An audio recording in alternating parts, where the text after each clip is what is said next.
Today I'm being joined in the Orange Zone by Titan FC CEO Jeff Aronson. Jeff, welcome to the show. Hey, Michael, how are you? Pleasure to be on. I'm doing good. So let's get into some recent news. The biggest news in the MMA community right now is the whole Diaz, McGregor, RDA shuffle. As a promoter, you've probably gone through a similar thing that Dana White and company had to go through, getting contracts figured out, phoning guys. What is a day like that? How stressful is that? You know, it's terrible because, you have the situation where you don't want to let down the fans, you don't want to let down the fighters, you need to find a replacement last minute.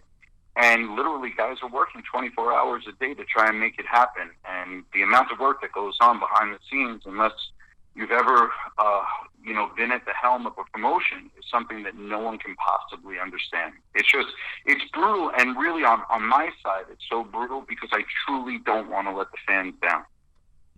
And do you feel for Dana White and others in the UFC when things like this happen? Listen, the truth is bad shit happens every day.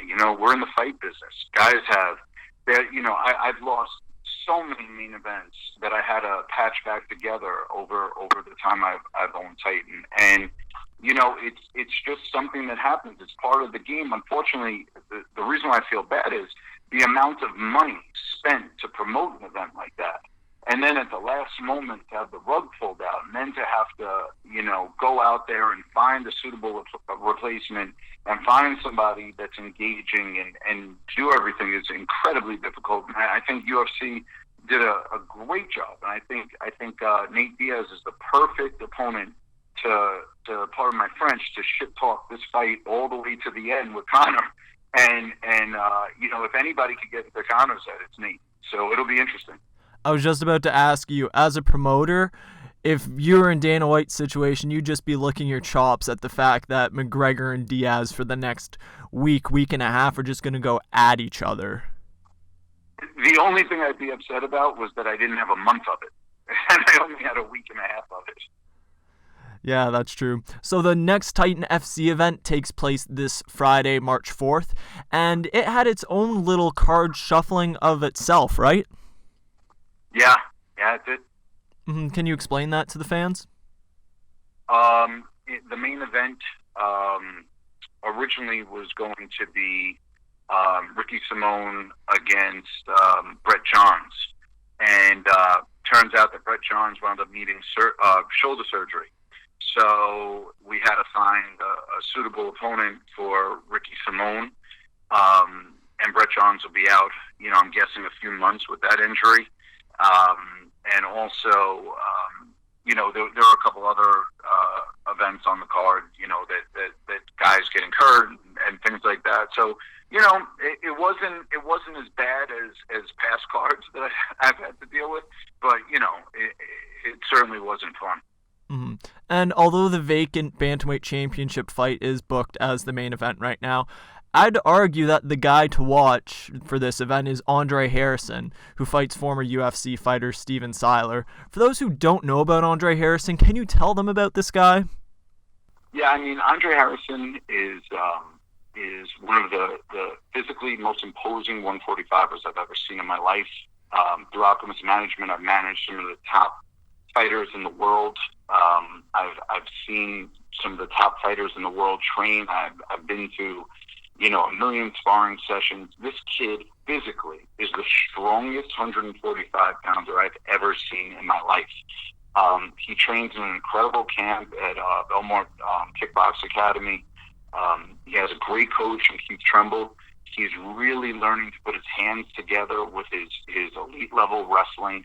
And, he's fighting somebody in Steven Siler, who's as gritty a veteran as you're going to find out there.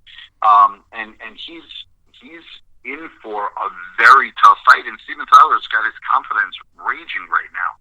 He's on a 5-fight win streak. He's been incredibly dominant in those wins. If Andre wins this fight, and he can win it by dynamic fashion or a finish, I don't see any way that UFC Brass doesn't pick Andre Harrison up, other than they're just so full. They have no room for him, and their loss is my gain for right now, because I have some incredible things coming up in the divisions that I'm looking to test my guys on. So where can the people watch Harrison and other Titan FC fighters do their thing on Friday night? Yeah, so it's going to be Friday, March 4th on Fight Pass. And we have just an incredible card. On that card is Tim Elliott as well against Pedro Nobre. Pedro Nobre is 17-1. A knockout artist against Tim Elliott that's just been crushing it since we brought him over to Titan. We have the title fight, the bantamweight title fight with Ricky Simone we spoke about.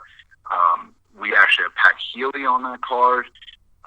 You've got another killer on that card, Grant Dawson, 8-0, 8 finishes against Robert Washington, who's, that could be one of the fights of the night. You've got 2 newcomers hitting the cage, Shorty Torres and Travis Taylor, 2 of the most decorated amateurs in the country, making their debut against each other, which is unbelievable. And I think that's going to be incredible. There are just so many good fights on this card, top to bottom.